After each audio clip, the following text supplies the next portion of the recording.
Finally, Browns fans. It has been a long time, but the cool threads are out. Shout out to Homage for the sweet shirt here. And if it seems like I'm in a good mood here tonight, certainly the Browns beating the Ratbirds in the fashion they did, yeah, it's helping quite a bit. I am Brian Sqeueelers. I'm going to be hosting your podcast here tonight from the fabulous downtown world headquarters of the OH.Report. And I'm not solo here tonight after a week off, a little bit of a hiatus for some V-balls. Travis Berardi is here back in studio with me. And Travis's team has not yet played here in week number 7 or 8 or whatever we're at. But yeah, you get prime time, baby. Yeah, I get prime time. But before we get the prime time, I need to take this Steelers hat off. Oh. If you're a person that thinks sports do not matter, Yeah. you need to reevaluate things. Okay. Because yesterday, not only were us Steeler fans kind of rooting for the Browns to beat the Ravens just so we could have a chance to be in first place. Sure. After tonight, that's not the case. So, as all you know, on Saturday, the Cleveland community lost a legend, Jim Donovan, one of the greatest play-by-play guys to be in the NFL. Sunday Night Football last night did a really good tribute. Chris Collinsworth. His first partner. It was his first partner. First, here's a guy, was with Jim Donovan. Yeah. Did Cavs games, did everything like that. Well, you know, he called games with his heart on his sleeve. Everything for Cleveland. Kind of like, you know, what I do, what you do, but that's because we're invested. He's completely invested in Cleveland. The call that he had after the game that I will not mention, wild card a few years ago, just the way he reacted after that game, it brings chills to anybody because that's a guy that was fully in with the team. 20-plus years calling games for the Cleveland Browns and the Cavs. So go to Sunday, and I have to say that he had to have been there with them. Just the way they played, I was even rooting for them. I was rooting for the city. The city needed that win. I really think you Browns fans needed that win just after everything that's gone on, the quarterback situation, Jameis Winston coming in, everything he said before the game, stuff like that. That was a big win. Even you saw, I was celebrating with you yesterday. Yeah, it's like bigger that. than sports sometimes, Yeah. and it did feel like there was a little bit more extra in Brown Stadium yesterday afternoon. And Jimmy's been a guy that I've been listening to on the radio for many, many years. I got to meet him on 2 different occasions, and he is exactly how you would picture that he would be. He is he's nice, he's fun, he's spontaneous. He's just always bringing a great attitude, but to your point, he was Cleveland through and through, and so he's going to be missed so much on the calls. And Andrew Siciliano's doing a nice job filling in, but it will never, ever be the same, and that's why they've got his headset, a little bit of flowers and a vase, and it's going to be sitting where he used to call the games from. So, but I think the coolest thing was in the last few years how they had the camera on him. So, you know, when you were in Denver going on that run to get into the playoffs that first time in so many years, you know, the big stop you had, and it's just him going nuts, celebrating, high-fiving fans right outside the booth, things like that. But Adam did show it here. After the game, Stefanski goes into the locker room, holds up the ball, and says, "This is for Jim. We needed something to help his family, you know, at least keep their minds off of what happened for a few hours." Immediately after that, him and GM go straight to Jim's house, gives that game ball to his wife and to his daughter. Now, if you don't think sports don't matter, you need slapped in the head, because just the way that game happened, just the right bounces that the Browns finally got, a drop, long completion, it looked like it was the sun, the interception that was not right before the touchdown pass. You knew Jim was up there helping things out. So if you don't believe in a higher power, if you don't believe sports do something outside of just athletes playing, I mean, you really need to get your head reevaluated. Now I'm going to put this hat back on because I also thank the Cleveland Browns. Hair on the cameras. I also thank the Cleveland Browns for beating those Ratbirds. You're welcome. Because now a win here in about a half hour against the Giants puts us back in first place at the midway point. So thank you, Jim Donovan, because even back in Wheeling, they had the Browns playing on the radio when the Steelers were not, and I just loved listening to his calls. So kind of it made me comfortable doing the calls that I do. You know, that he got it, going nuts for every touchdown for our teams. It just, you know, he touched more than just Browns fans. I'll say that. And I thank you, Jim Donovan. May you rest in peace, sir. That's just part of the fabric of the organization. I think the fact that they wanted to give him the game ball immediately, they get it to his family, and the way that they treated it on the broadcast. And I've got the Land on Demand on my phone, and I listen to the pregame every Sunday. I normally have to go do a little workout or something just to burn off a little bit of energy before I watch my Browns, because they do get me wound up.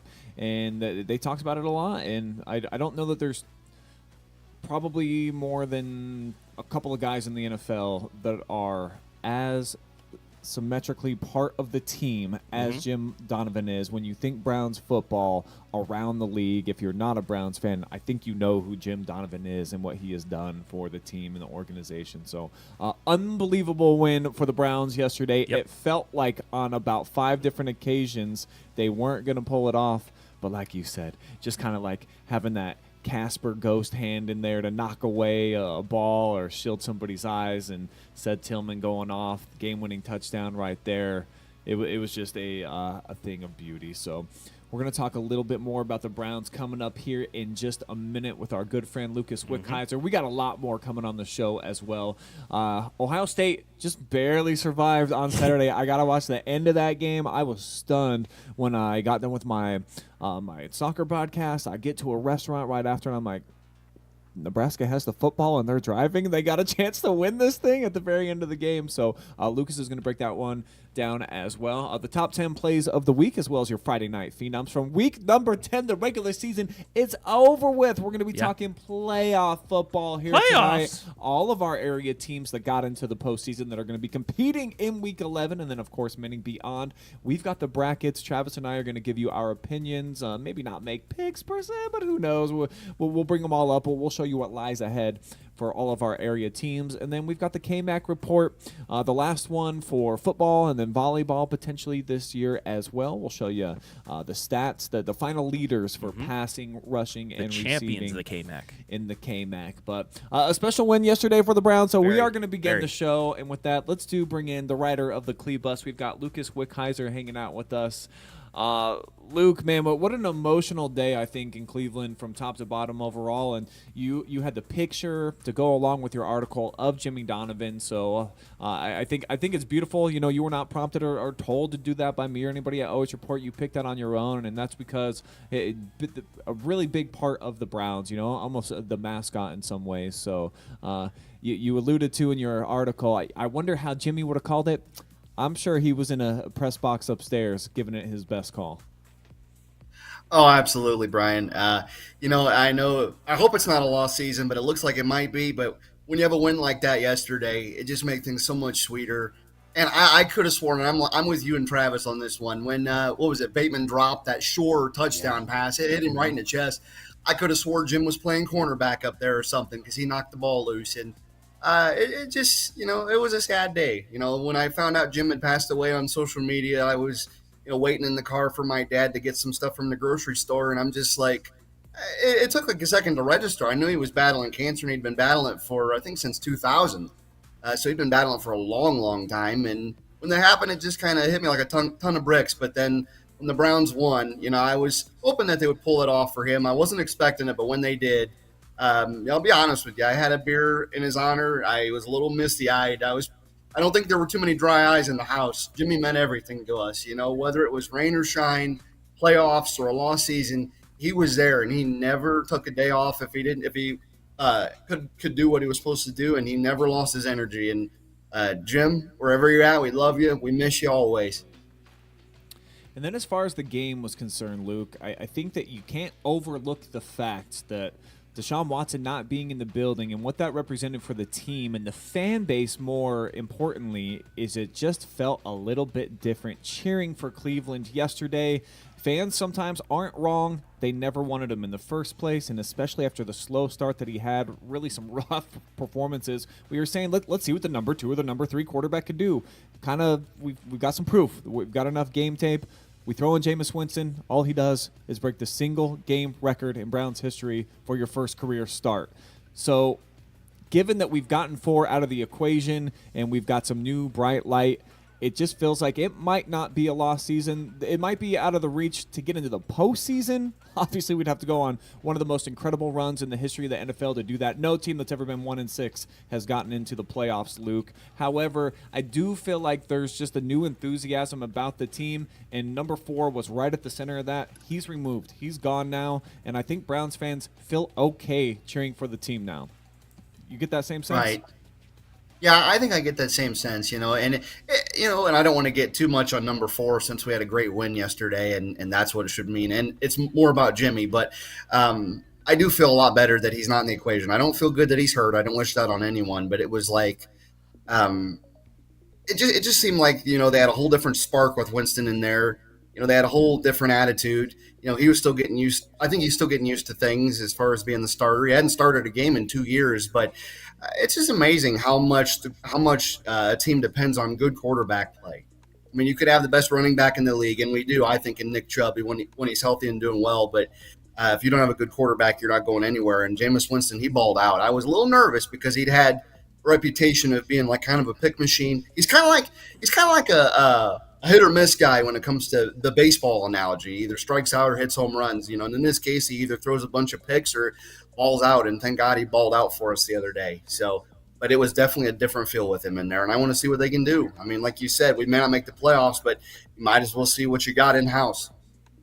And to be fair, it is the healthiest of the Browns have been offensively all season long. Chubb's back, second start for him. We had both Teller and Conklin in the lineup for the first time all season long yesterday. Both of our safeties were able to play, and we had the entire defensive front. So it's just so crazy how much in the NFL, and it seems like only in this league, how much difference 1 week can make. I'm watching on social media and then all the NFL Network and ESPN last week, and on Monday they were talking about Myles Garrett's on the trading block and Zadarius Smith. Right. They're taking offers for him.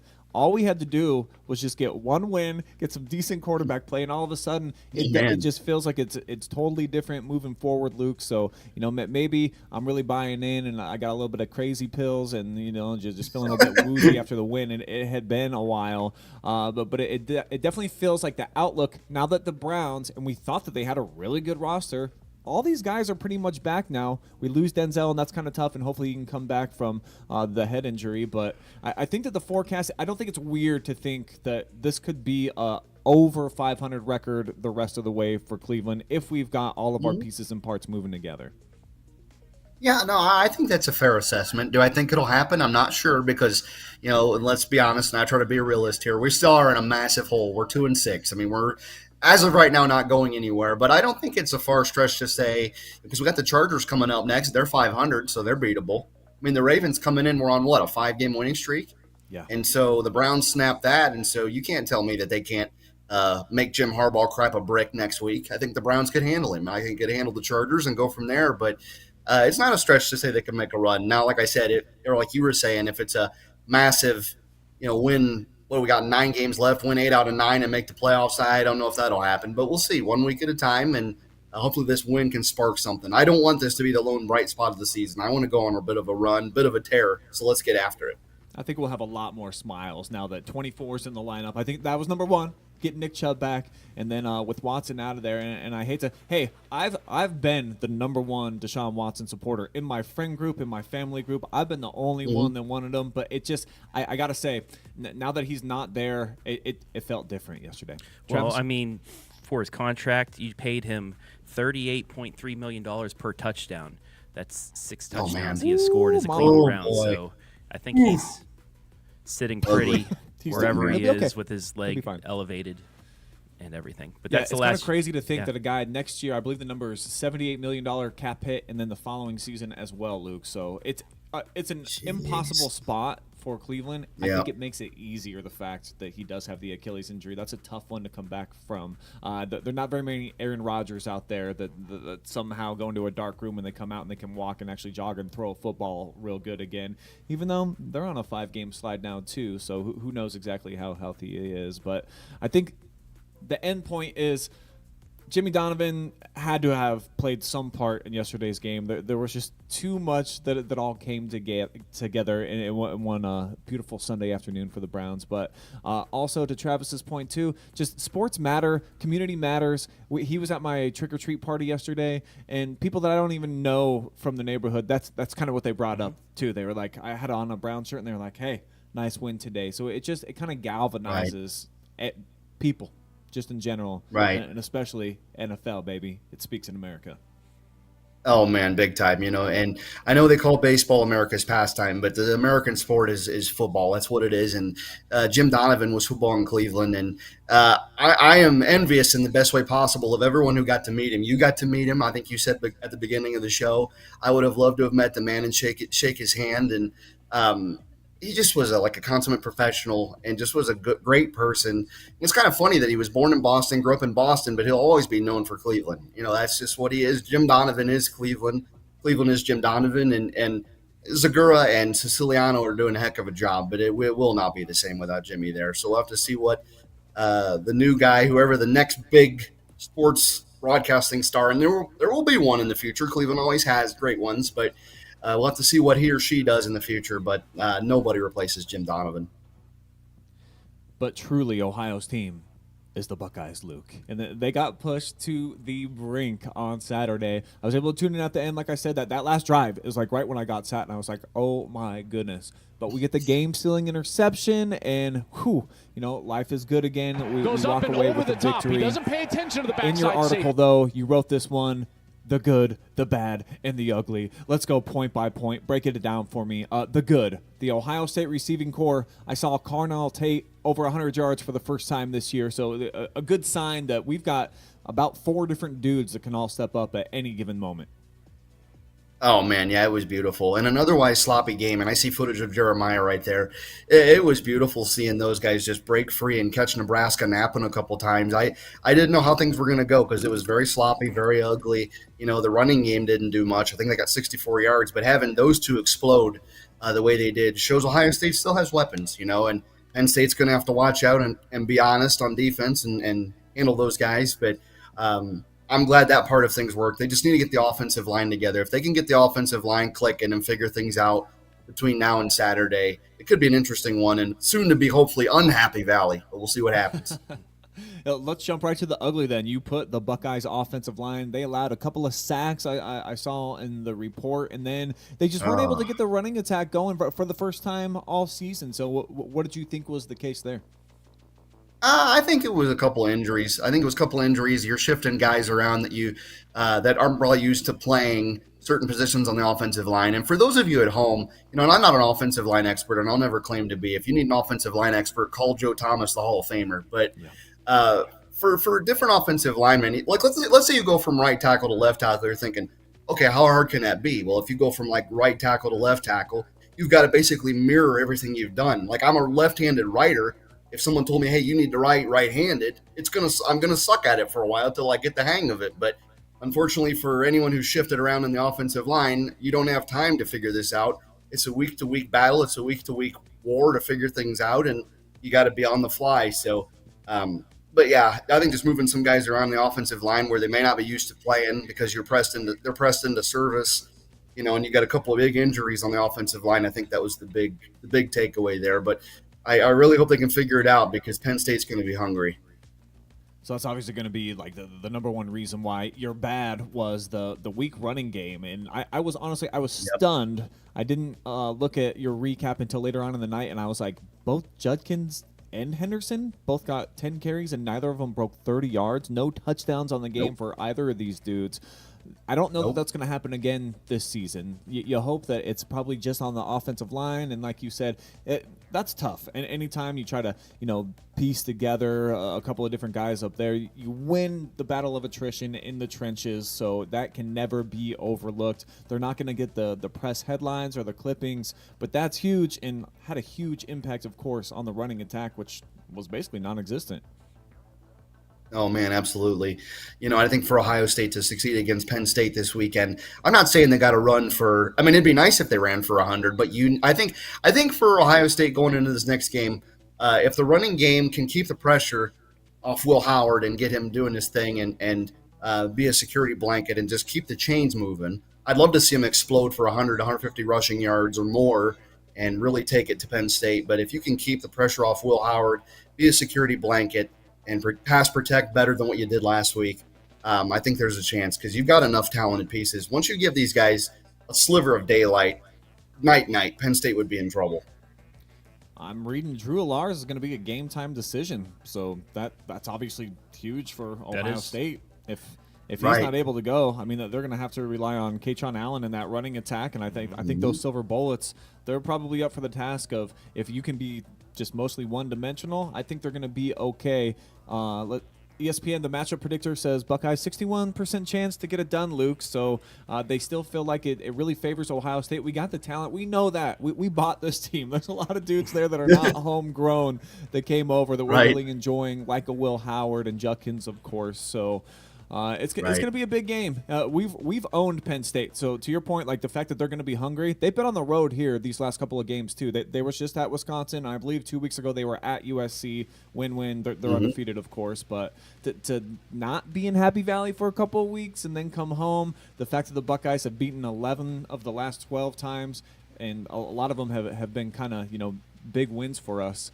I think there's going to be a big chip on the shoulder for Franklin and company, and it's always scary to go into Happy Valley. Even more often than not, we do get the victories there, but it's always, I would argue, other than the Big House, probably the toughest place to play in the Big Ten. No, I would agree with you. And you talk about having a chip on your shoulder, though. I know I didn't mention this in my article, and I think I read it after I wrote it, which really kind of bugged me because it was a good little nugget. But here's a nugget for you. Guess who originally grew up a Penn State fan? It was Will Howard. He wanted to be recruited by the Nittany Lions. They said no to him. So you talk about having a big chip on your shoulder. I think we got a guy, number 18, that could take it to Penn State. He said something like, they didn't think I was worth recruiting. Time to show them that I was. I was like, ooh, Penn State might be in trouble. Well, we'll see. I didn't know Will Howard grew up a Penn State fan, but hopefully he lights him up this weekend. Well, another key for Ohio State is if you pressure Drew Aller, he will crumble. The West Virginia Mountaineers are trash this year. My Mountaineers are not good, especially against ranked opponents. But we did get pressure on him, and he threw 2 picks in Morgantown in week 1. If you can get pressure on him, especially if he's not 100% in playing, you're going to be fine because you're going to be able to turn him over because he does not like pressure. Right, and that could be the key to the game, Travis, if we're being honest, because Ohio State for several years, at least as long as Larry Johnson's been here as the defensive line coach, that's been the MO for this Buckeye defensive line is the pass rush. And I don't know how many sacks they've had on the season that they've gotten, but they've really struggled to get the pass rush going. So maybe, the big matchup is the Ohio State defensive line against the Penn State offensive line. We'll see who can get their mojo going. Like you said, if Ohio State can break through and get a couple sacks or at least hurry Aller or whoever's starting, that could be the key to the game. Or if Penn State could hold up, it might be a long night for Ohio State. But, good little insight there on Aller, man. I didn't know Penn State struggled that much under pressure, but hopefully that's a good sign for Ohio State going forward. And also, you guys have to win this game because Michigan is not good this year. So Penn State will have a good chance of beating Michigan. But if they beat Michigan and Ohio State, all those Penn State fans will be like, oh, we're back. We're actually a good team. Please don't. I don't want to hear that. Yeah. I don't want to hear. Please save us, Buckeyes. Please save us. Yeah. Well, you and me both. You know what will happen though if Penn State does beat us. Hopefully it doesn't happen. But if they do, you know what's going to happen. They're going to make the playoff and get smoked by Alabama somehow. It always happens. They get their comeuppance. They get their humble pie. And if Franklin goes back to being a second-tier head coach. So we'll see what happens. Keep him on that second tier. It makes me a little bit nervous. I'm glad that you took us down those country roads, and it makes me feel a little bit better, of course, that we can get that pressure because everything it comes back to West Virginia with Travis. They're trash. They're not good this year. I didn't even watch them on Saturday. Always get it together. But Ohio State under Ryan Day against top 5 opponents. We're 0 for buddy. Never beat one. So I think this is a big game overall.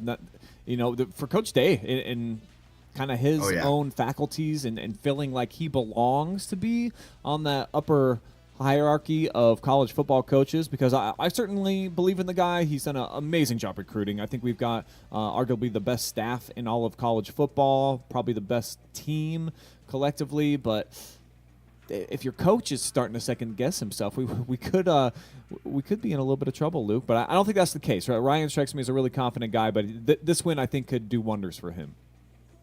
Yeah, I think so. I think a win like that could do wonders for his reputation. And I don't want to bring, the whole John Cooper era up, but I grew up in that era as a kid, and you were probably, Yeah. a teenager, Yeah. and so John Cooper, let's do a little side story for a second, not too long, but John Cooper, if you took out the Michigan game and the bowl game, I think he had the highest winning percentage before Ryan Day that Ohio State coaches ever had, but he could never win the big game. And I hate to say it, but if Ryan Day keeps losing these big games, he's like John Cooper 2.0. And I don't want to say that. I do like Coach Day.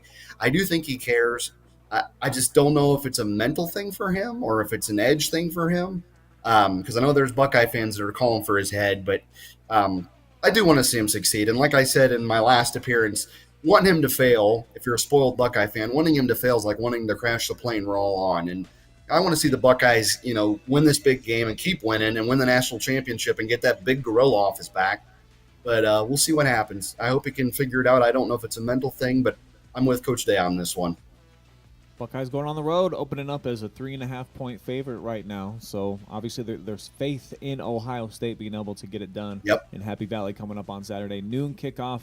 Looks like I'm going to be on a soccer match during that time, so it might be good for my blood pressure. Actually, I prefer the distractions. And my wife was really making fun of me during the Browns game yesterday, but I was kind of doing other things when Cleveland was having their best momentum. So there was a wave of time where I was not paying attention to the TV, where I was like trying to cut something up in the kitchen and asking her to deliver me some information. So if me not paying attention to the teams ends up working out, who knows, man? I just might have to keep my eyes off of it. Appreciate you. You think you're keeping me alive? You think you're bad luck or something, Brian? What's the deal here, man?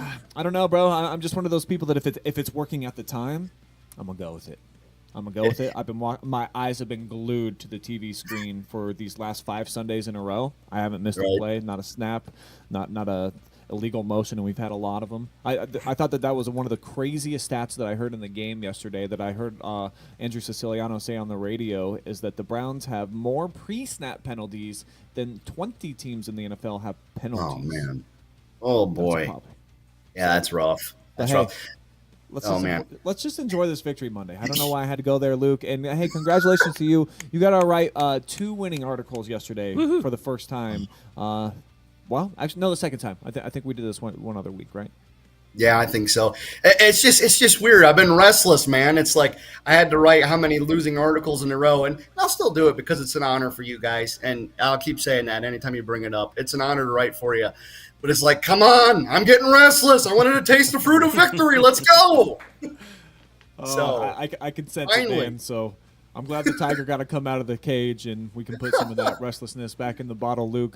We do appreciate you. Always love your perspective on the articles, and looking forward to hopefully reading about 2 more winners coming up this weekend. Luke Wickiser of the Cleveland. You got it, buddy. Thanks, guys. Thank you so much. All right, we'll talk to you next week, man. I say this all the time, but when I read Luke's articles, more specifically with the Browns, because I have much more of an attachment to them than Ohio State, even though I care, but I just feel like I'm not one of those weird, jaded Buckeye fans that just the diehards are almost people that I don't like to be around. Well, that's what I'm saying. If Penn State goes on, sweeps Ohio State, Michigan, and goes on the playoffs, they would become that fan base as well, and it's just not good. We don't need another one of those. 2, no. Yeah. So, yeah. But, sometimes, like, after a loss, like, when I'll see that Luke come out with his article and I'll read it, and it just makes me feel a little bit better that it's like, okay, I'm certainly not the only one, and I'm thinking in my head. Allows fans to vent. Like, if we could have just done this or this, and then sometimes with the good and the bad and the ugly, it all makes sense, and it's all very cool. But one thing that not ugly. I know for sure, Travis, is that the top 10 plays of the week is always a privilege to do on here for our high school ranks. And last Friday, we had 10 games, 8 live streams. That's a record for us. I picked my favorite play from every single game. And without further ado, here are your nominees for the Week 10, the regular season finale edition of the Top Plays of the Week. Week 10's top plays coming at you right now. Rivalry action at nominee number 1. Fredericktown's getting shut out at Centerburg until Elijah Roush busts through the hole, throws it into 5th gear, and nobody on the defense can match it. 86 yards later, he's into the end zone for a Freddie score.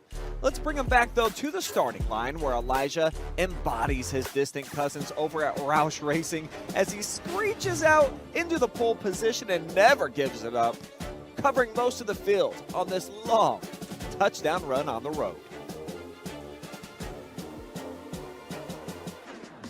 Northern 10 title was up for grabs in Attica, where Caden uses his hands like a Bishel vacuum, then throws it in reverse mode as he blows by everybody on his way for a massive pick six. 75-yard takeback helped Mohawk earn the outright crown. But seriously though, how good is this read in reaction to still possession, then turns on the Jets for a game-changing score. Warriors beat Seneca East 21-13.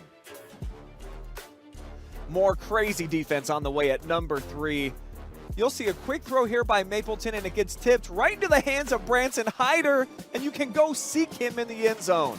33-yard interception return for Crestview on their home turf, and it would have helped the Cougars punch their ticket back into the postseason if it had counted. Still awesome stuff, though, as Hyder clearly makes the pick six despite an incomplete call by the official. Crestview romps anyways, 40-14.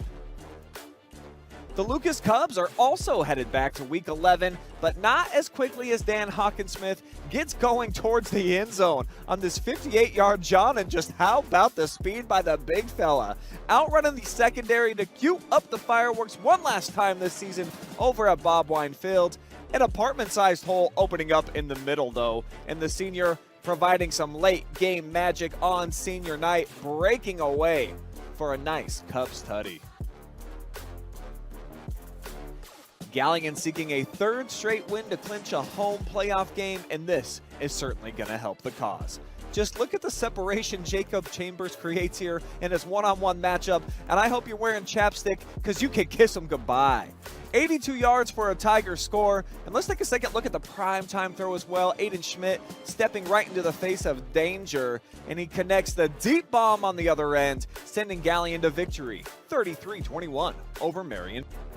It was billed as the game of the century in Dromesville. Undefeated Hillsdale punting out of their own end zone here with the WCAL title on the line. And don't hold your breath, because Ryder Ingold's about to take it away as he slices through the Falcons coverage unit on a 47-yard Norwayne touchdown that changed the entire complexion of the night. Crucial blocks get set up all along the return trail for Ingold, who had the Midas touch in this game. A 45-21 Bobcats win to claim the league championship. In the Devil Dog game down in Howard, Josh Byers freezes up like you just saw Medusa, but it's all by design. The old Statue of Liberty action gets all the Bulldogs to overrun the play, and Byers takes off into an open patch for a Danville score. This one's definitely about that initial setup, slick handoff from Hackman, and it's nothing but open pastures and a 28-yard TD trick. All treats for Devils fans. The Battle of 42 had some wild plays, but none crazier than our next nominee. Starts with Cardington's QB on the run. He throws it into traffic, and it gets tipped more time than a bartender on New Year's, landing right in the lap of Mount Gilead's Cole Fricky, laying flat on his back at the 45-yard line. We'll slow it down, take it all in, but don't take your eye off the ball as it plinkos down onto Fricky's lap in a big rivalry victory for the Indians. Ontario looking to lock up a home playoff game, and this is just a simple 5-yard stop route by Clark Spearman, but he blows right through the stop sign and sees nothing but green lights on his way in for a Warriors score. One more look at the quick pitch from Bodpen, and Spearman jumps from neutral all the way to third as he coasts 43 yards down the sideline past the Highland defenders, collecting win number 9 on the Warriors season. Now, I'm typically not biased on this list, but I do feel like we saved the best for last. This is a 2-point conversion try, all zeros on the clock, and the St. Paul Flyers are walking off with the game-ending conversion. Landon Freeze with the amazing catch on the fadeaway throw from Grant Coonley. This is like a movie script ending where there's no room for error. The Flyers knock off undefeated Monroeville at their place for the Firelands crown on the final play of the night. The celebration starting early right there on the sideline. Pick the best play from week number 10 in the comment section below right now. And if you get on your little social media device, you go to the Facebooks or the YouTubes. That's where we're at, live and free right now on the podcast. It's Double dip. times 2. Double dip. I've never voted before for any of these. I am going to submit a vote for that St. Paul touchdown. I just kept talking about it earlier. I think it's probably one of the coolest things we've ever captured with our cameras, the most dramatic thing maybe ever on the OH.Report since we've had the live streams from 2020. To have a walk-off 2-point conversion against a team that had just been smoking everybody, that is unbelievable. But there are 9 other great. Hey, there was a cool Great Statue plays. of Liberty play that I called, was pretty sweet, but There I really understand are. what you mean about the back fading away, throwing that Dude. just over the fingertips of the defender. I mean, that was a pretty cool play for a champ. It's a championship clinching play too. Yes. I only say there's one play that we've covered that is better, and it made the Sports Center top 10. That's Taylor Huff's 50-yard kick in a state semifinal to give them momentum to win that game. They go on to win the state championship. I mean, it's right up there with it, but that is definitely one of the best plays. Now, we had the best plays. Now it's time for the best performances. We had our 10 highlights and live streams, but I split it down to 5 because I think these need to be extra special for week number 10. So here are the week 10 Fee nominees coming your way. Nominee number 1 had himself a great second half in the 68th edition of Devil Dog as Danville running back Aiden Burke went off to finish the night with 179 total rushing yards on 25 carries with a pair of touchdowns as the Blue Devils knock off East Knox for a 3rd consecutive year to clinch the top spot in Division 7 Region 27. Our second nominee helped Norwayne lock up the outright WCAL championship on the road as the Bobcats' Ryder Ingold was Mr. Do-It-All against Hillsdale, returning a punt 47 yards to the house, pulling in a few catches to aid the run game, and then snagging not 1, but 2 key interceptions as Norwayne clinched its 9th consecutive victory in a conference championship at the hostile environment in Jeromesville, Ohio. Nominee number 3 is the dual threat signal caller from the Centerburg Trojans as Blaine Ball had himself a night in the Freddyburg game, totaling over 220 all-purpose yards while accounting for 5 touchdowns, 4 through the air and 1 on the ground as Centerburg clinched the 10 seed in Division 6 Region 23, as well as bringing the Freddyburg Trophy back to the heart of Ohio. Blaine Ball, nominee number 3. Nom Nom number 4 nearly helped the Cardington Pirates right the ship in Week 10 as Kalen Briggs had himself a night on the fast Bermuda grass at Mount Gilead, catching 5 balls for 135 yards. That's good enough for 27 yards a clip and a receiving touchdown.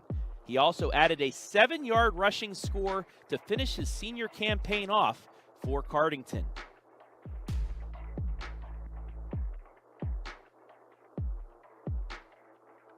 Our final nominee helped the Mohawk Warriors clinch an outright Northern 10 championship as quarterback Ben Bogner provided key play after key play in their win over Seneca East, throwing for 187 yards and a score while running for 115 yards, including this Madden-like touchdown run to secure the 21-13 victory over the Tigers, clinching 2 home games in Sycamore, Ohio. There are your Fee nominees for the final week of the regular season, and now it's your turn to vote. The winner will be revealed in our Week 1 playoff edition of the Pigskin on Friday night. And just like the top plays, it's a double dip till the end of this show. Put in your vote, counts for 2. Now, I know you KMAC fans were missing me last week. Brian tried his best to get through the KMAC report. I did.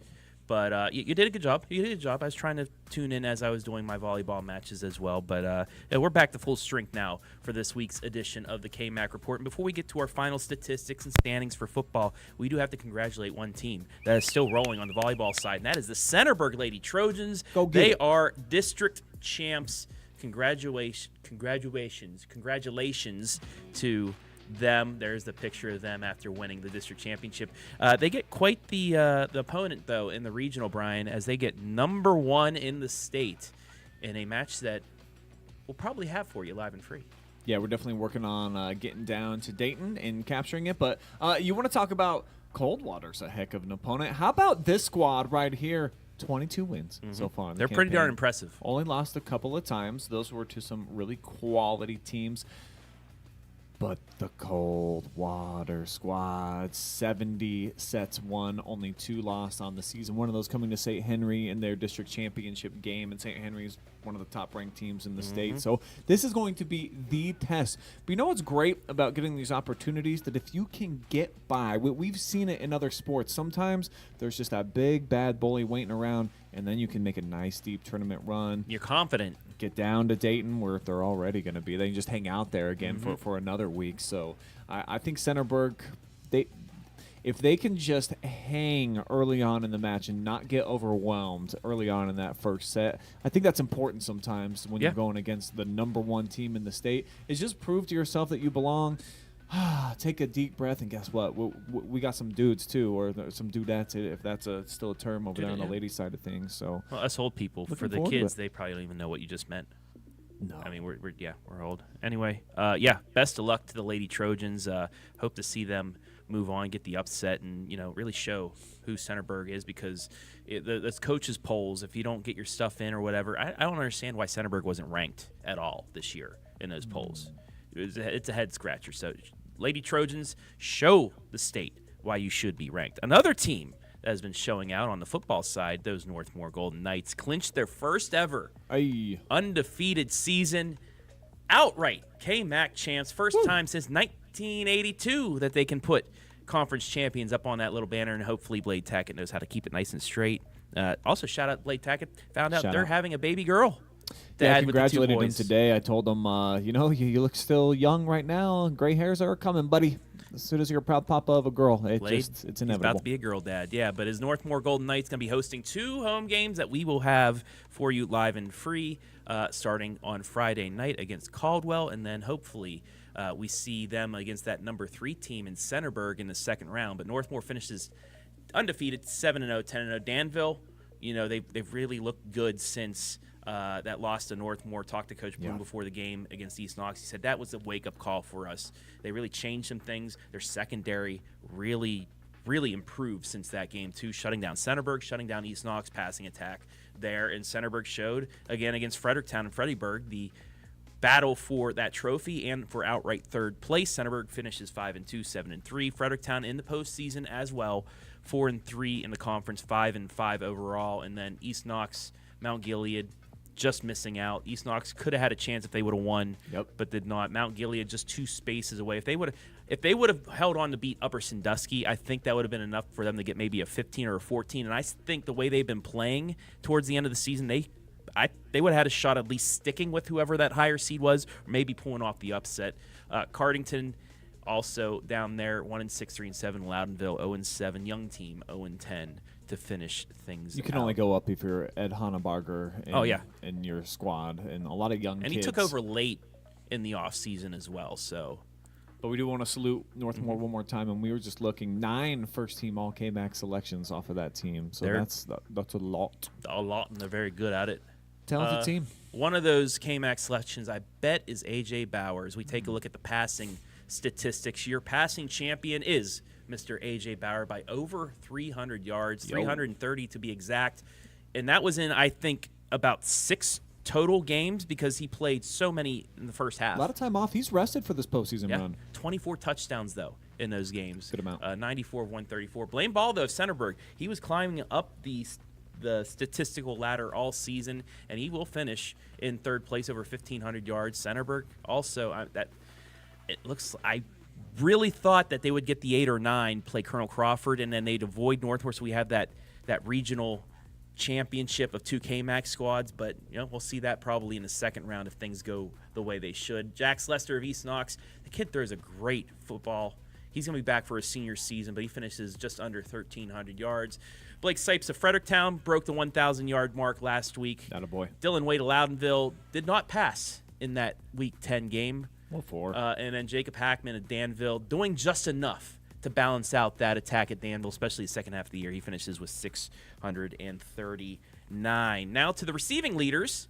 And actually, the last game of the season, we have a new receiving champ. Jax Wenger, who missed 4 weeks because of an appendectomy, comes back and beats Josiah Hirschberger, who was on top of the rankings the whole year until last week. He beats him by 2 yards. These are the official KMAC stats. 9 touchdowns on only 24 catches. He is just like the third player, big play Bo Landon. But Hirschberger, great season for him, finishes with 592. Bo Landon on 21 catches, 531. Cohen Becker on 28 catches, 503 yards. That is just about 18 yards per reception for each of those 3, and that is why Northmore has such a big, explosive offense. 3 players in the top 4 right there. Trevin Harris, though, he climbed into the top 6 about 2 or 3 weeks ago, and he finishes as the 5th best receiver in the conference. And then even Kalen Briggs, with his phenomenal performance, puts him as the number 6 receiver overall. But congratulations to everybody, and congratulations Jack Swenger, playing good football at the right time. He's healthy, and it's showing out now as they have 3 in the top 4. But what about the rushers? Absolutely. Let's finish things off with the rushing leaders, and it's Wyatt Denny. That is the rushing champion in the KMAC. Finishes 1,403 yards on 185 carries. Blake Sipes right there, second place. He jumped Blake Elliott because Blake Elliott, Danville did a very good job. I talked about their secondary. They held Elliott to 2 yards, 1 yard in the first half, 1 yard in the second half. Insane. Not many people can do. Even Northmore gave up about 70 yards to him. So a great job by that Danville defense. He finishes, though, with 1,224 yards. Cam Vickers of Mount Gilead, great season for him, 1,159. Aiden Burke just behind him, who he's running hot as well. Him and Cy Wallace. Great 1-2 punch for that Danville team that's number 1 in their region. And then Miles Marshall also coming on as of late for Centerburg with over 1,000 yards rushing. You need over 1,000 yards just to break the top 6 in the KMAC, and that's what you normally see for KMAC football. Yeah, no question, though. Obviously over 100 yards per game on average, and it's known as a rushing league. And a couple of guys there in the passing category, too, that's shown that they can be some versatile type of players. That's what Blake Sipes certainly has been, and being the number 4 passer and the number 2 rusher in the league. And he'll be back again. They get one more season of Blake Sipes. So congratulations to all the winners this year. A couple from Northmore, and then Denny, even though not a great season, wins and losses wise at Cardington. Obviously, he's got a lot to build on, and he'll be back again.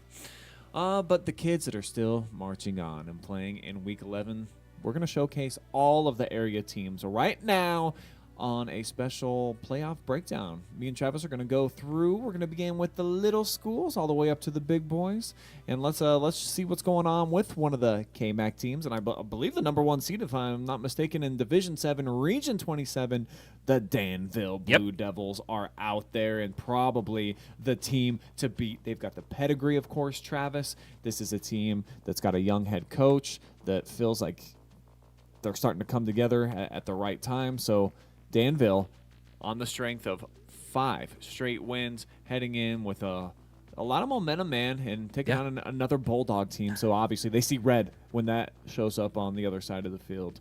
Well, I will say go Danville because Bridgeport beat my Bishop Donahue Bishops my senior year on alumni weekend. It was an afternoon game.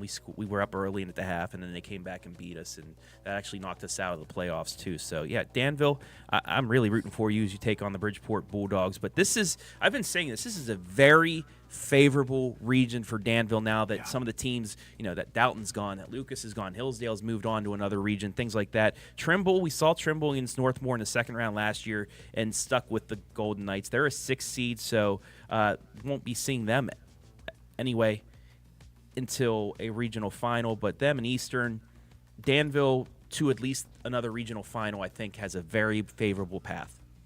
You hate to say that it's a quote-unquote weak region, but when you look from top to bottom, there's just not very many teams that you feel Danville can't go head-to-head with.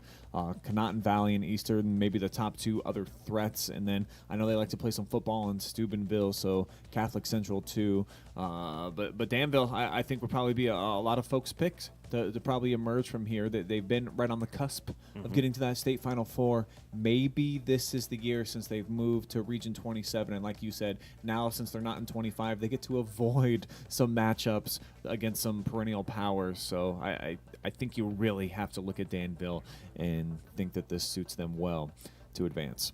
Let's take a look at Region 26 too in Division 7. See what's lurking out there.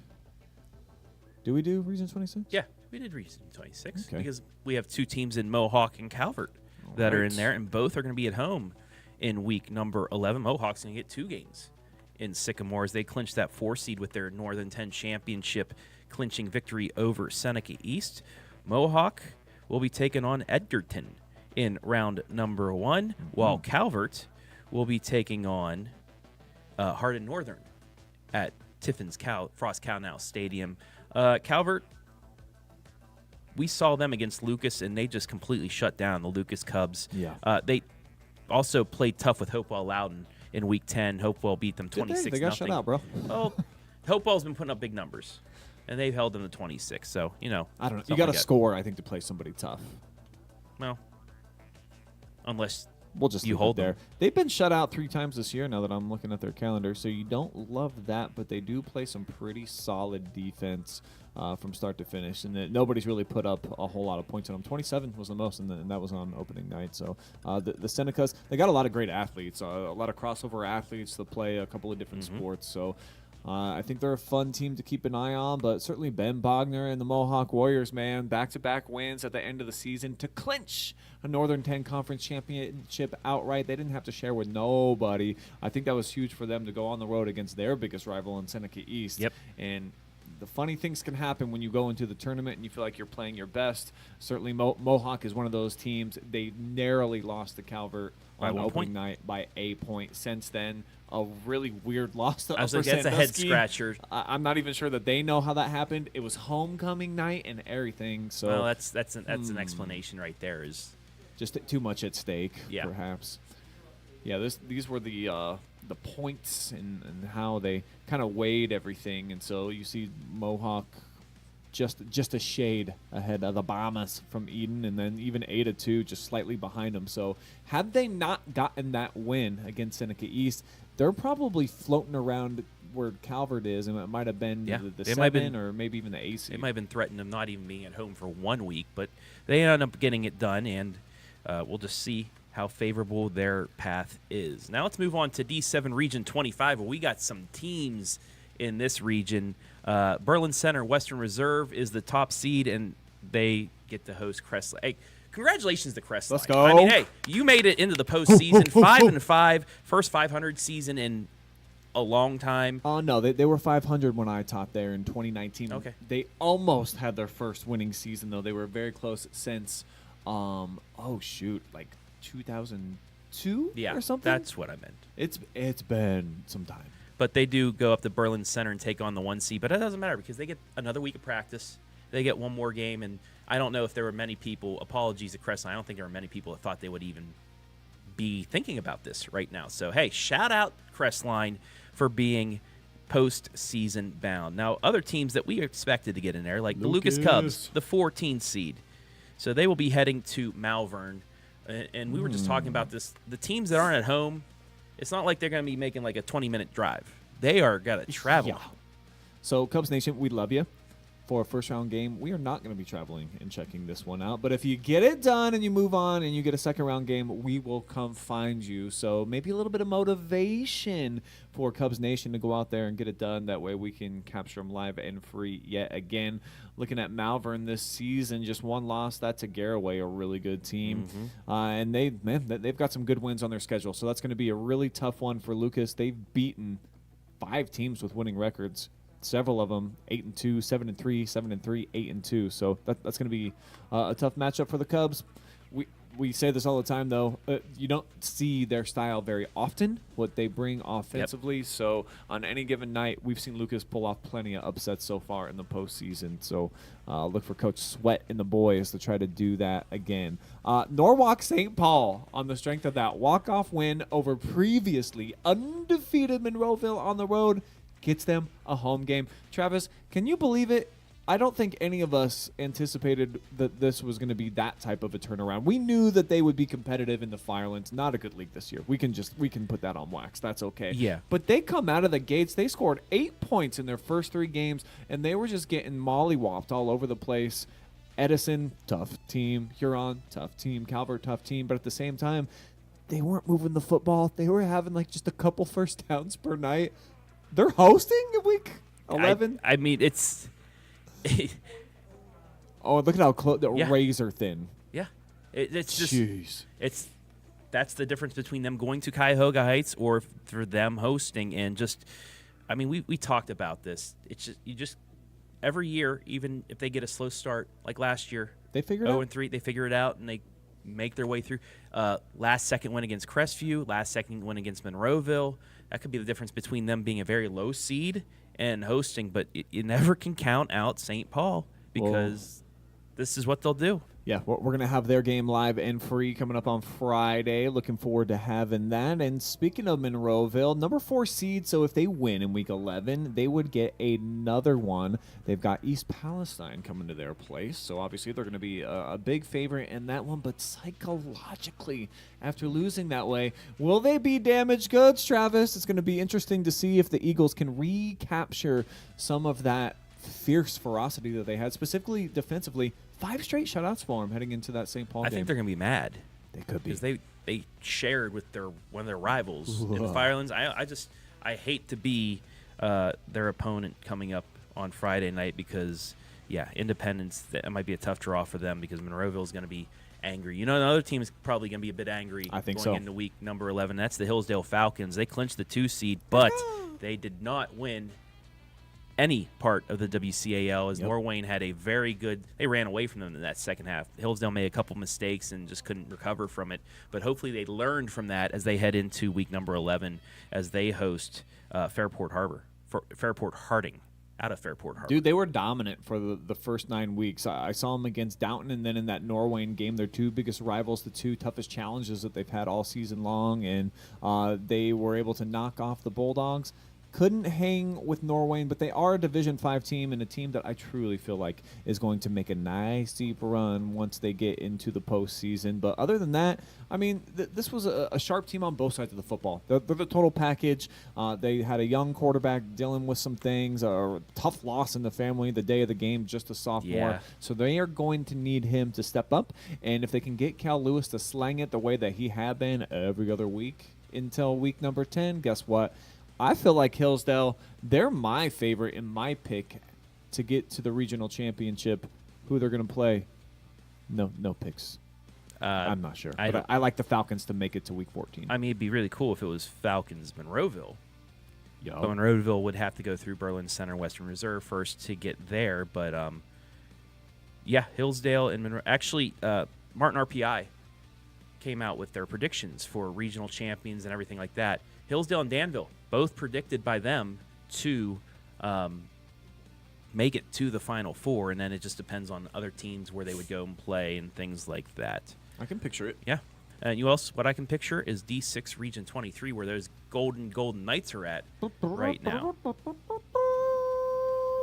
Golden Knights they're probably the favorite, too, to emerge from there. Well, what's Martin RPI say about your boys in that one? They have them also going into the Final Four, but then it would be, I think, either Coldwater or Kirtland in the semifinal because that other region fits up there. But you never know with a couple upsets. Like that's I think they got a chance. They have a very favorable region as well in D6 Region 23. And like I said, though, you can't count out Centerburg. If Centerburg goes to Eastern, gets the victory, Northmore wins, then Centerburg comes to Northmore. And the way the Trojans in Week 12. Now, Northmore did not have Jack Swenger when they played the last time. And that A.J. Bauer pick 6 really changed the complexion of things. So there's things that Northmore can learn from, but also there's things that Centerburg can learn from because they're peaking at the right time. Miles Marshall is now playing really good at the running back position. Trevin Harris jumped into our top 6 in receiving. So that probably would be the matchup in the region, at least for the second week of the playoffs, which I will be there with Ken Parrott if that does in fact happen. But looking at them, that's probably the matchup. But then Colonel Crawford has to go back to the Ohio Valley. Look how close the Eagles were to hosting, and that makes such a difference. Because if they're playing. Obviously, North Robinson, they're a really tough matchup to beat. You get the home crowd behind you. Instead, it's going to be about a 2.5-hour drive or farther for Eagle Nation to get down there. So who knows how much fanfare they can get and a tough matchup, too, against Monroe Central. So if they do march on and they get the number 1 seed in Grandview Heights. That'll be fun, and the physical demeanor that they play with, Coach Bruner, and they've just taken on like an attitude, something about those Eagles, and I think particularly in the playoffs, they've played in a lot of low-scoring games. Well, their opponents have anyways, because that's just what they bring to the table. So I think Colonel Crawford's going to be a tough out for anybody that matches up with them, but those Golden Knights, baby, outscored their last 2 opponents 99-6, so you want to talk about some momentum. They've sat some kids. They're healthy. A.J. Bowers played about a half a season. Jax Wenger got to sit out for a little while, so there's not quite the wear and tear on this team because they had so many fourth quarter operations, whereas JV kids getting in there, and I think that Coach Armros, that this is by far his best opportunity to try to march into the tournament, win about 3 games, and then put the dice on the table and see how much further you can roll. They have never played for a regional championship. That may change this year, and I mean, let's get it, baby. You know, if they get that passing attack going, then stick them up with a Kirtland or a Coldwater and just see what they do about it as you take a look. Grandview Heights, I don't know much about Grandview Heights playing down in the Columbus area. I mean, they beat nobody with a winning record. Well, Briggs, 6-4 team, 3 5-5s, 0-9, 3-7, 3-7, 1-9, 2-8. It's just the bonus points they got. So I really don't know much about Grandview Heights. So Northmore and them. That's why Martin RPI and the Fantastic 50 had Northmore as the best team in the region, I think, just for that reason. But you still got to play the games. Yeah, no, I think it's good news for them and everybody else that West Jeff is down this year, and they're outside of the postseason, and just above them, Mount Gilead, so close to getting in. And who knows, like you said, the Purple People Eaters, they were playing some pretty decent football. They had a lot of tough losses, but Coach Reed and the boys will be at home in Week 11. Let's see who is in Division 6, Region 22 now. Some more familiar faces, of course. Mm-hmm. You look at the number 8 seed, and they'll be hosting Seneca East. That's Western Reserve out of Collins, so a Firelands Conference team going head-to-head with a Northern 10 team. Now, Western Reserve, early in the season, knocked off Winford, so they're 1-0 against N10 squads, if that's worth anything to you. But Seneca East, they're going to be chomping at the bit after losing a home playoff spot and the Northern 10 championship to Mohawk. I think so. Yeah, the devastating loss for the Tigers. They could have been as high as 5, I think, with a victory over their rivals in that game. So tough sled. No games in Attica during this postseason. And speaking of the N10, Cary, baby, they're still in there, and maybe one of the more dangerous 12 seeds that you could ever face. You never want to have them on your playoff calendar unless you're thinking about packing it up for the season. So Cary's out there, and who do they get? Are they at Fairview? Tenora. Oh, they're at Tenora. Okay, so that might be a tough matchup for them. So it'd go Tenora, Patrick Henry, and then a rematch with Hopewell Loudon.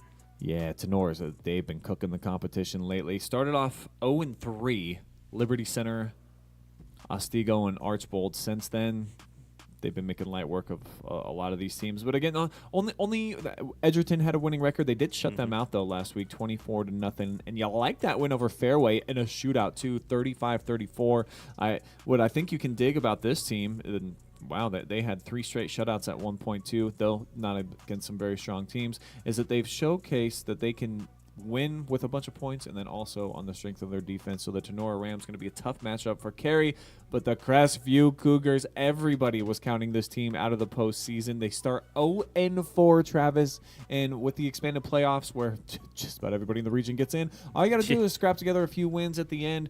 They got some big ones, though. The Western Reserve one really jumps out off the page at you, and the fashion that they did it, and I called that game 28-8. They took care of them. The best passing attack in the Firelands Conference was no problem.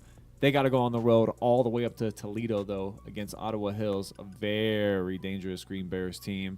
And this is a squad that we've seen here. Colonel Crawford's matched up with them in the postseason a couple of occasions. They're playing some really good football. Lost week 1, haven't dropped a game since. Well, Crestview did play Kirtland, so they've played big teams. They know big-time football this season. Did they learn from that Kirtland game? Anything they can learn from to get into that? And they were so close to beating St. Paul, too. They could be 6-4 and up closer towards that, the top 10 around where Cary is. But, they played really good football down the stretch. They went 5-1, could have been 6-0 after that 0-4 start. Yeah, so no they're kidding. playing better football now. with a great coaching staff as always. That they'll be ready. Yeah, Eden's was an undefeated team that they played in Week 10, and they smacked them 55-14. Actually, during the stretch, they haven't scored fewer than 37. They put up 76 a few weeks back. So look for a shootout in that one. The Cougars heading to Ottawa Hills. We'll have a highlight. You can check that one out. And Margaretta just getting in by the hair there. Chinny Chin Chins. The Polar Bears will, well, they get to play Hopewell 11. So congratulations. Beat Willard in Week 10 to get in. And that's all I have to say about that. Let's check out now Division 5, Region 18. Let's see who's floating around in there. Freddy's. How about the Edison Chargers? Oh, They're going to be the number 1 seed. I saw right? them week number 2 at St. Paul. Pretty and good team. I know St. Paul was hurt, but Edison, very, very good team. I said they'd be one of the best in the SBC, but they were the best in the SBC. Yes, sir. Knocking off Huron 28-3, Vermilion 17-0, Port Clinton 41-7. They beat Perkins. That's Perkins' lone loss, Right. and you'll see them later on here in these brackets. They beat them 15-14. That's the best win probably out of any team in this region. And, yeah, they're rolling right now, and they're probably the favorites to make it to the state Final Four. But we have to also talk about those Freddies of Fredericktown. How about them? Tough loss to Centerburg. Yes, you sir. know, the trophy no longer in their trophy case at the bank and at their at the It's a cool trophy, locker room. too. It is really cool. One of my favorites. I mean, the story behind that, they snuck us into this little back room bar area to get the footage and the interviews and all that stuff, but they didn't unveil it until the week of the game itself. That was a pretty cool. Everything that went around it was pretty sweet, and I like how they had it set up. They probably could have played themselves into a home playoff game, though. If they could have beat the Berg, they had Danville the week before too, and they really played were up Northmore early. They were up at the pretty half. Tough. Yeah, So they do get an undefeated opponent, and they got to go to Oak Harbor. You know what they always say about that is, it's a big opportunity, man. It should be fun for them to try to take on. You Oak score, Harbor. get a stop, get a score. You're in your game. You right in there, baby. Norway's in there. They're the number 4 seed, and I just saw these Bobcats. Pretty good team. 9 straight wins, man. Their only loss against 10-0 St. St. C, Clairsville. yeah, St. Clairsville is a powerhouse back in the High Valley. I have not seen Edison. Don't know much about Liberty Center this year, except for they usually have really good football. And as I'm looking at their calendar this year, oh my gosh, they might be the favorites to win this thing.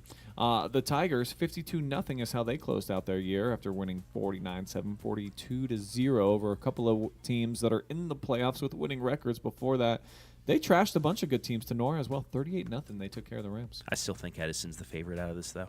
Well, that's why they're the number 1 seed, and in order to be the man, you know what you got to do with them. Triway got in too. They get to play at home. Yeah. The big win for them in their rivalry game against Orville. Shook off 2-game losing streak and actually had lost 3 of 4 against some really good teams, Manchester, Cuyahoga Valley Christian Academy. But they get the win and they get a home game. That's key. Yep, they host 9-1 Johnstown. Johnstown, the 9 seed with 9 wins, a 9 seed. That's crazy. That looks like a KMAC champion from a couple years ago when the conference was down. But those schedules come out a couple years in advance, and you just got to take care of business. And they did. Their lone loss to 9-1 Granville. We've seen Granville play against Clear Fork the last few years. So, Johnnies, look out for them. Hey, they get 9 wins. They won 9 games for a reason. Love the mascot. It just, you can only play the people that is on your calendar. Normally, Newark Catholic, powerhouse. I think that the winningest playoff team in the history of the state. So you don't expect them to be 1-9. Heath 2, just 5-5. Utica as well. So some of the teams they beat down the stretch did not help them with those playoff points. So the Johnnies, man, going on the road at 9-1, that is tough.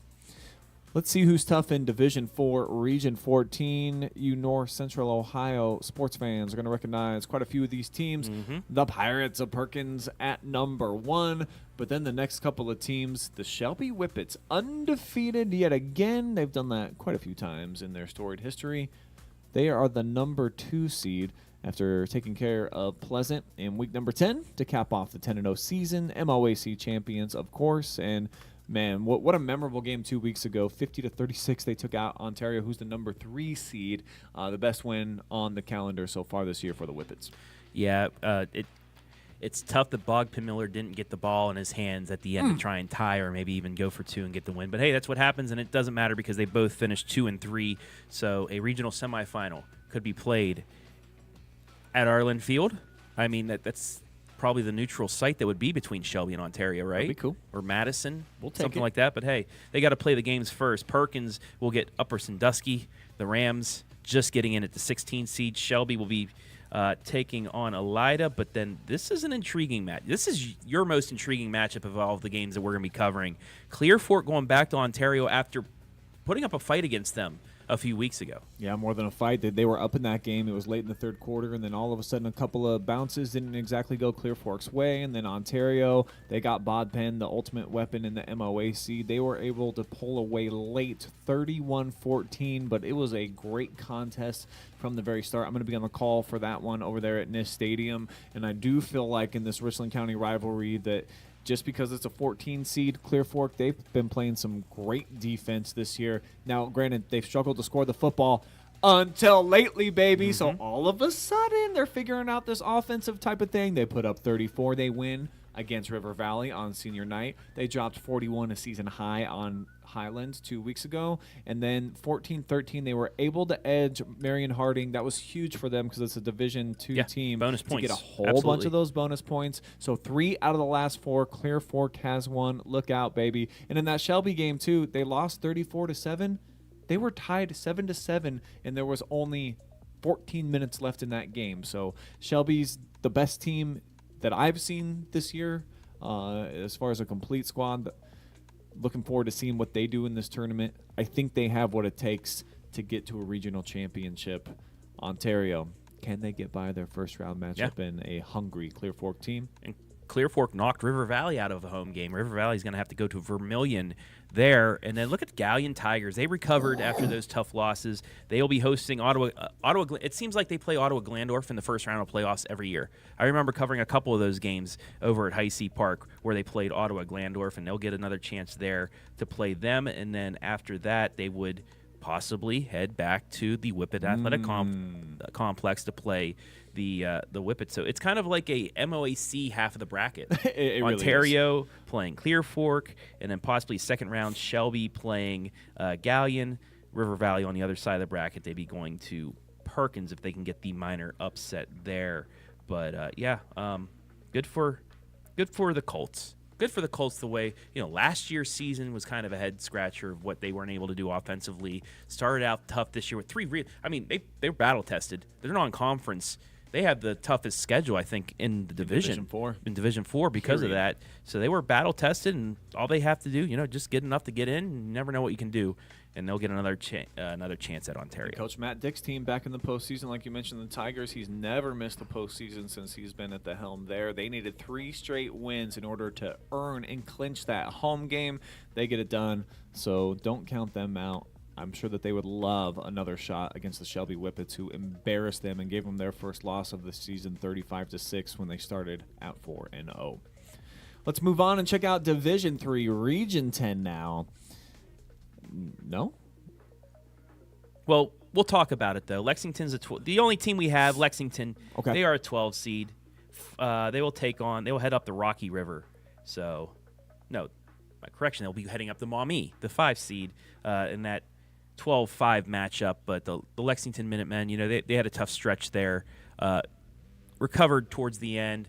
Lost one to Ashland for the OCC championship, but Lexington, hey, they're in once again. They can get big plays from their big playmakers.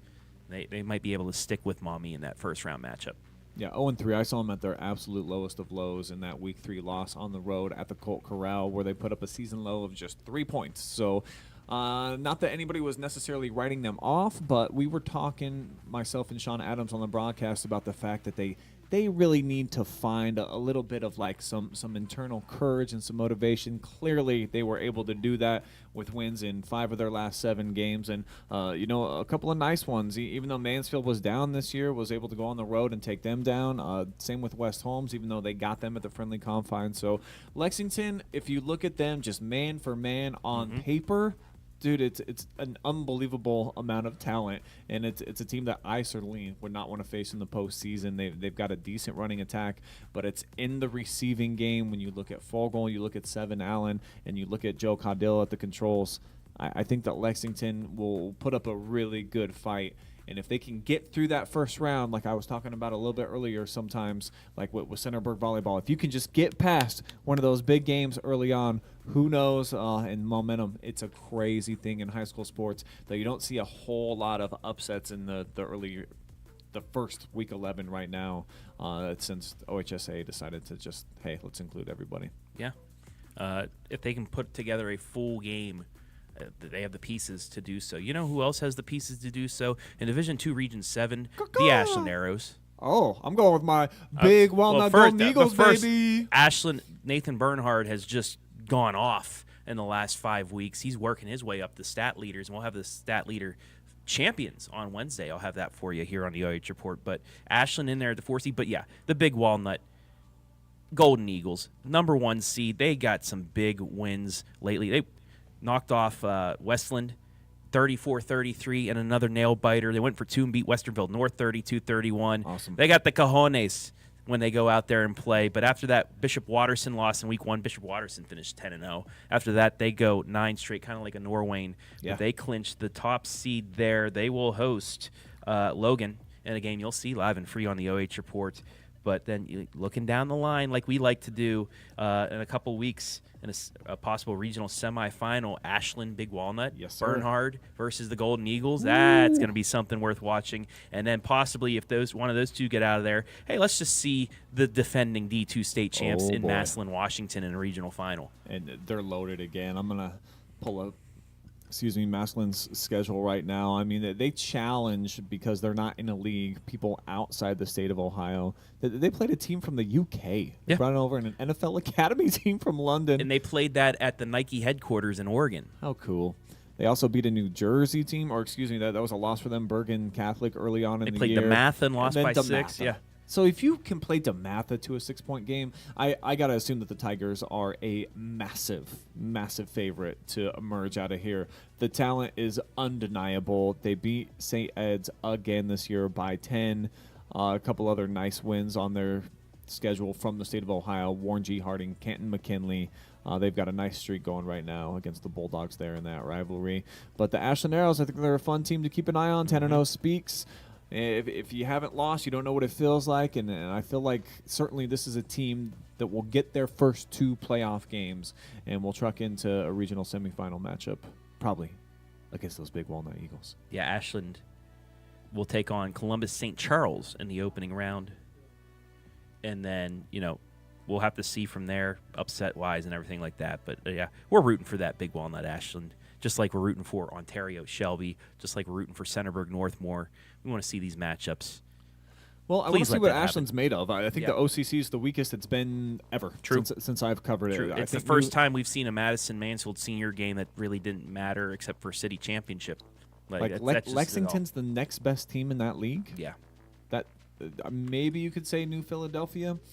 But yeah, I'd like to see Ashland when they get paired against some quality competition. So I don't know that they'll get that in their first game, certainly. Maybe in the next round could get a little bit scarier for the Arrows. But if they get a chance to meet up with Big Walnut, we've seen them a handful of times here on the OH Report. They've just got one of those charismatic type of the coaches and then the entire program right now that they feel like they're going to win every time they go out onto the field, and a high-scoring team. So it'll be a fun game if those two teams match up. But I look forward to seeing what type of damage Big Walnut can do. Oh, yeah. And it's just cool that they wanted us to come on. They wanted us to join them for their playoff run as well, which is always nice. Thanks, Brian. Thank you. Thank you, folks down there at Big Walnut High School. Very, very welcoming. Great facilities, too, for everything. It's, second to none down there. But they have some good facilities at Community Stadium, too. And they've got the coaching staff that can get them ready as well. They got the legend back in Coach Valentine. That's right. Already a Hall of Famer over there. Mm-hmm. And so his second stint around, we'll see. He used to have, at least a proclivity to winning that first playoff game when it used to be much more challenging to Was get it into 8 the teams? playoffs. Yeah. It just had 8 teams, so certainly you would think he would get 1 and maybe even 2. Travis, I know that you've only been with me half-heartedly here because your Steelers are on right now. 6-6 right now. 6-6. The two teams are combined 0 for 4 in the red zone, but the Steelers, and Najee Harris just hurdled a guy for a first down. So the offense is running. They just got to finish in the red zone. The first drive they had a face mask penalty that took away a Pickens touchdown, turned into a field goal by the Boz. But, yeah, it's early still. Russ, he's starting the ride again. Just got to get comfortable like he did last week against the Jets. We'll be fine. 6-6, though. So, yeah. Yeah, but, let's get out of wrap here this so you can out watch so I it, can right? watch it on the bigger TV. Not my phone. All right, guys. Appreciate y'all tuning in. Tomorrow night, we do have 2 regional soccer matches going down. If you want to check out Clear Fork taking on Ottawa Glandorf a chance to try to get to the regional championship. Don't think the Lady Colts have been there before. I'll have to double check and ask Brittany, but I believe that this is new territory for them. And then Ontario taking on, we didn't see the state rankings, but I think the #1 team in the state in Medina Highland. I'll be on the call for that one. You can take them in live and free tomorrow night, 7 p.m. See you there. Go Steelers.